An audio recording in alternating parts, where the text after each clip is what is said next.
Hello friends, कैसे हैं आप सभी। स्वागत है आप सभी का एक बार फिर से आपके पसंदीदा YouTube channel study with Vishal Singh. इस वीडियो के माध्यम से आप सभी को बायोलॉजी चैप्टर के भाग 2 को पढ़ाया जाएगा और ये वीडियो बहुत ही इंपॉर्टेंट है क्योंकि इसमें सारे के सारे बहुविकल्पी क्वेश्चन हैं और बहुविकल्पी क्वेश्चन आपके कम से कम 5 से 6 नंबर के आएंगे। तो आप पढ़ लीजिए ज़रूर, आपका कम से कम 2 नंबर का पेपर इसी वीडियो से जाएगा। चलते हैं पहले क्वेश्चन की तरफ। क्वेश्चन नंबर पहला है, एंजियोस्पर्म में निषेचनोपरांत बीज कवक बनता है। 4 ऑप्शन यहाँ पर हैं, भ्रूण पोष से, अध्यावरण से, द्वितीयक केंद्र से या फिर अंडाशय भित्ति से। आपको यहाँ पर पहले देख लीजिए क्वेश्चन हमसे क्या पूछ रहा है। क्वेश्चन पूछ रहा है कि एंजियोस्पर्म में निषेचनोपरांत बीज कवक बनता है, तो कहाँ पर बनता है? भ्रूण पोषण में बनता है या फिर अध्यावरण में, द्वितीयक केंद्रक से या फिर अंडाशय भित्ति से। यहाँ पर ऑप्शन नंबर बी सही है, अध्यावरण से। ये जो निषेचनोपरांत बीज बनता है कहाँ पर बनता है? अध्यावरण से बनता है।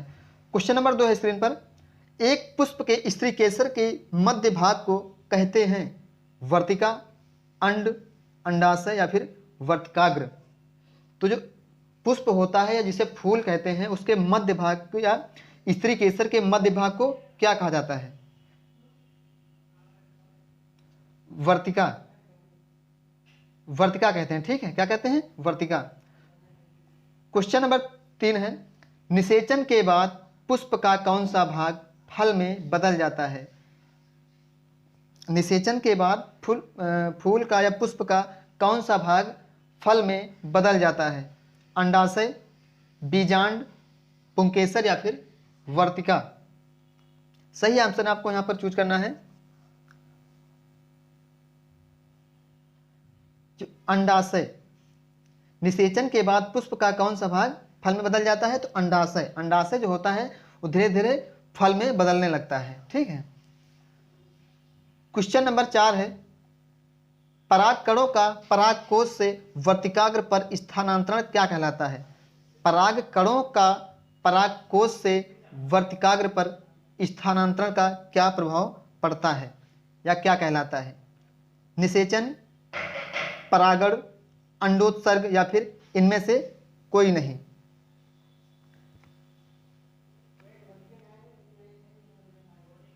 परागण क्या है? परागण। परागकणों का जो परागकोश से वर्तिकाग्र पर स्थानांतरण क्या कहलाता है? परागण।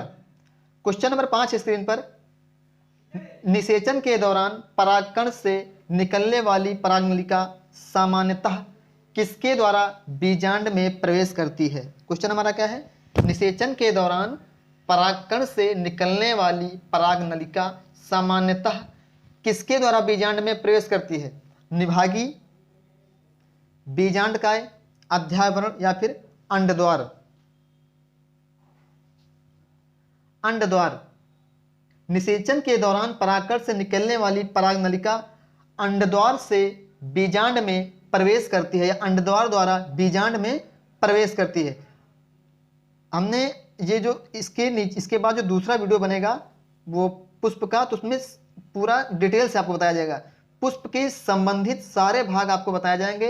अंडाशय क्या है, पुंकेसर क्या है, बीजांड क्या है, सब आपको नीचे डिस्क्रिप्शन बॉक्स में लिंक दी जा रहेगी। पहले ये वीडियो देखिए फिर वो देखिए। ठीक है। क्वेश्चन नंबर 6 है, पुष्प में कितने भाग होते हैं? 3, 5, 6 या फिर 4? जो पुष्प होता है उसमें कितने भाग होते हैं? डी, 4। पुष्प में 4 भाग होते हैं, स्त्री केसर, पुंकेसर। ठीक है, ऐसे ही 4 भाग होते हैं। क्वेश्चन नंबर 7 है, द्विनिषेचन विशेष लक्षण क्या है? जंतुओं का या फिर अनावृत बीजी पादप का, अनावृत बीजी पादप या फिर शैवाल का। द्विनिषेचन विशेष लक्षण क्या है? आवृत बीजी पादप का लक्षण है। जो आवृत बीजी पादप का लक्षण है द्विनिषेचन, यानी ऑप्शन नंबर यहाँ पर सी सही है। जो इसमें देखिए प्रत्येक क्वेश्चन कम से कम 2-3 बार पूछा गया है, तो इस वीडियो को जरूर देखें। एक बार नहीं, कम से कम 2 से 3 बार। अब आपको लग के तैयारी करना है क्योंकि टाइम अब ज़्यादा नहीं बचा है। जनवरी माह या लास्ट में या फिर फरवरी मिडिल में आपकी परीक्षा स्टार्ट हो जाएगी। क्वेश्चन नंबर 8 है स्क्रीन पर। लघु बीजाणु पैदा होते हैं पुंकेसरों में, परागकोश में, पुमंग में या फिर जायांग में। लघु बीजाणु पैदा होते हैं परागकोश में, यहां पर ऑप्शन नंबर बी सही है। अगला क्वेश्चन है, कीट परागण होता है, कीट परागण होता है सैल्विया में, वैलिस्नेरिया में, मक्का में या फिर इनमें से कोई नहीं। क्वेश्चन आपसे क्या पूछा गया है कि जो कीट परागण होता है तो क्या होता है, सैल्विया, मक्का, वैलिस्नेरिया या फिर इनमें से कोई नहीं। सैल्विया, जो कीट परागण होते हैं सैल्विया में होते हैं। कहां पर होते हैं, सैल्विया में। अब क्वेश्चन नंबर 11 है स्क्रीन पर। जीवों में विभिन्नताएं उत्पन्न होती हैं कायिक जनन द्वारा, स्पोर निर्माण द्वारा, अलैंगिक जनन द्वारा या फिर लैंगिक जनन द्वारा। जो जीवों में भिन्नताएं पाई जाती हैं वो किनके द्वारा। भिन्नताओं का मतलब यह है कि जैसे कि शेर जो है वो मांस खाता है, दूसरी तरफ जानवर शेर भी है और जानवर हिरण भी है, जबकि हिरण क्या है, वो शाकाहारी है, वो घास खाता है। ये विभिन्नता ही तो है। जैसे कि जानवर जो है चारा खाते हैं, हम लोग भोजन खाते हैं, ये एक दूसरे की विभिन्नताएं हैं। तो इसमें क्या दिया हुआ है कि जीवों में जो विभिन्नताएं हैं किसके द्वारा उत्पन्न होती हैं, लैंगिक जनन के द्वारा। लैंगिक जनन के द्वारा जीवों में विभिन्नताएं उत्पन्न होती हैं।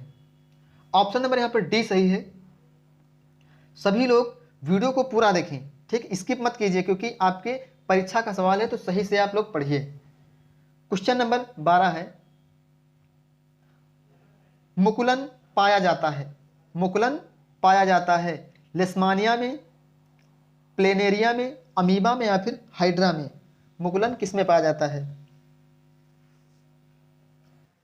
हाइड्रा में। मुकुलन जो है हाइड्रा में पाया जाता है। क्वेश्चन नंबर 13 है स्क्रीन पर। पुष्पी पादपों में निषेचन होता है, पुष्पी पादपों में निषेचन होता है। ऑप्शन नंबर ए पराग नलिका में, ऑप्शन बी अंडाशय में, ऑप्शन सी वर्तिका पर या फिर ऑप्शन डी वर्तिकाग्र पर। पुष्पी पादपों में जो निषेचन होता है तो किसके द्वारा होता है, पराग नलिका में होता है, अंडाशय में होता है, वर्तिका पर होता है या फिर वर्तिकाग्र पर होता है। यहां पर आपको सही आंसर लगाना है। बताइए इसमें कौन सा आंसर सही है।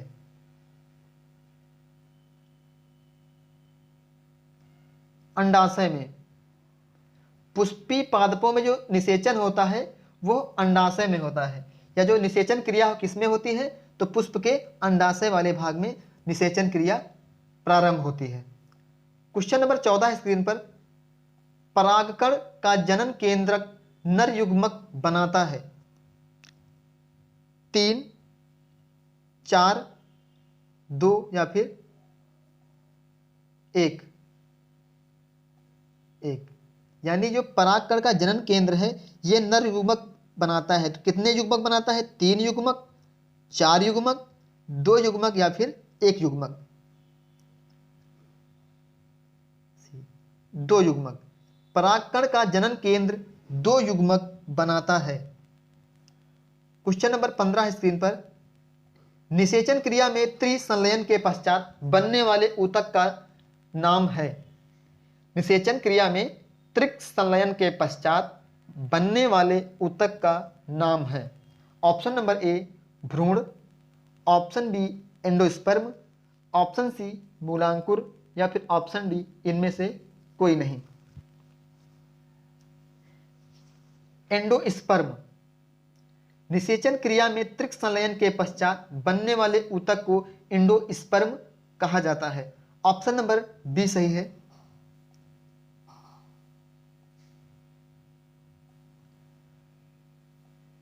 निम्न में से कौन सा मानव मादा जनन तंत्र का भाग नहीं है, अंडाशय, गर्भाशय, शुक्रवाहिका या फिर डिंबवाहिनी। आपको क्वेश्चन पूछ रहा है आपसे कि निम्न में से कौन सा मानव मादा जनन तंत्र का भाग नहीं है। 16 का सी, शुक्रवाहिका। शुक्रवाहिका जो है ये मानव मादा जनन तंत्र का भाग नहीं है। क्वेश्चन नंबर 17 स्क्रीन पर, डीएनए के दोनों तंतुओं को आपस में जोड़ते हैं। डीएनए के दोनों तंतुओं को आपस में जोड़ते हैं। सभी बच्चे डीएनए का फुल फॉर्म कमेंट बॉक्स में जरूर देंगे। सभी बच्चे डीएनए का फुल फॉर्म कमेंट बॉक्स में जरूर देंगे। तो क्वेश्चन हमारा क्या है कि डीएनए के दोनों तंतुओं को आपस में जोड़ते हैं। हाइड्रोजन बंध, आयनिक बंध, पेप्टाइड बंध या फिर सहसंयोजी बंध। हाइड्रोजन बंध, डीएनए के दोनों तंतुओं को हाइड्रोजन बंध आपस में जोड़े रखते हैं। ये क्वेश्चन आपसे पूछा जा सकता है कि हाइड्रोजन बंध किनको दो तंतुओं में बांधते हैं, तो डीएनए, ठीक है। या फिर ऐसे पूछ सकते हैं कि डीएनए के दोनों तंतुओं को आपस में कौन जोड़ता है, तो हाइड्रोजन बंध। क्वेश्चन नंबर 18 स्क्रीन पर, परिवार नियोजन की स्थायी विधि है। गर्भ निरोधक गोलियां, निरोध का प्रयोग, वैसेक्टॉमी या फिर गर्भ समापन या गर्भपात। क्वेश्चन हमसे पूछ रहा है कि जो परिवार नियोजन की स्थायी विधि क्या है। ऑप्शन नंबर ए है गर्भ निरोधक गोली, दूसरा है निरोध का प्रयोग, तीसरा वैसेक्टॉमी या फिर चौथा है गर्भ समापन या गर्भपात। यहां पर सही होगा वैसेक्टॉमी।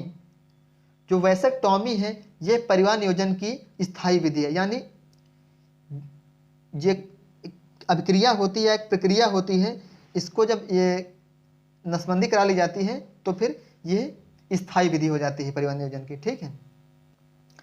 क्वेश्चन नंबर 19 है स्क्रीन पर, पराग कोष में होते हैं। पराग कोष में क्या होते हैं, बाह्यदल, अंडाशय, परागकण या फिर बीजांड। क्वेश्चन हमसे पूछ रहा है कि पराग कोष में क्या होते हैं, बाह्यदल, अंडाशय, परागकण या फिर बीजांड। परागकण, पराग कोष में परागकण होते हैं। आपको इसमें याद करने में ज्यादा तकलीफ नहीं होगी क्योंकि पराग कोष, परागकण, ठीक है। क्वेश्चन नंबर 20 स्क्रीन पर, पौधों में कायिक प्रवर्धन के लिए कौन सा भाग अति अधिक अनुकूल है। पौधों में कायिक प्रवर्धन के लिए कौन सा भाग अधिक अनुकूल है, तना, पत्ती, जड़ या फिर प्रकलिका। तना, पौधों में कायिक प्रवर्धन के लिए तना अधिक अनुकूल है। क्वेश्चन नंबर 22 स्क्रीन पर, जाइगोट में गुणसूत्रों की संख्या होती है 4x, 3x, 2x या फिर x। जाइगोट में गुणसूत्रों की संख्या कितनी होती है, 2x। कितनी होती है, 2x। ऑप्शन नंबर यहां पर सी सही है। क्वेश्चन नंबर 22 है स्क्रीन पर, निम्नलिखित में से कौन टेस्टोस्टेरॉन हार्मोन का कार्य नहीं है। क्वेश्चन हमसे क्या पूछ रहा है कि निम्नलिखित में से कौन टेस्टोस्टेरॉन नामक हार्मोन नहीं है। 4 ऑप्शन यहां पर दिए हैं। लड़कों में यौनावस्था के लक्षणों का नियंत्रण, लड़कों में यौनावस्था के लक्षणों का नियंत्रण। ऑप्शन बी, शुक्राणुओं के उत्पादन का नियंत्रण। ऑप्शन सी, हड्डियों और पेशियों का विकास या फिर ऑप्शन डी, शरीर वृद्धि के लिए उपापचय का नियमन। आपको यहां पर सही आंसर लगाना है। शरीर वृद्धि के लिए उपापचय का नियमन, जो ये है शरीर वृद्धि के उपापचय के नियमन के लिए, यानी जो टेस्टोस्टेरॉन हार्मोन है यह शरीर की वृद्धि के लिए आवश्यक होता है। सभी बच्चे कमेंट करेंगे कि क्वेश्चन कैसे हैं और सभी को अच्छा समझ में आ रहा है कि नहीं। मिलते हैं एक नए वीडियो के साथ, और हमने जो डीएनए का फुल फॉर्म दिया है सभी बच्चे इसको कमेंट में जरूर लिखेंगे। मिलते हैं एक नए वीडियो के साथ, तब तक के लिए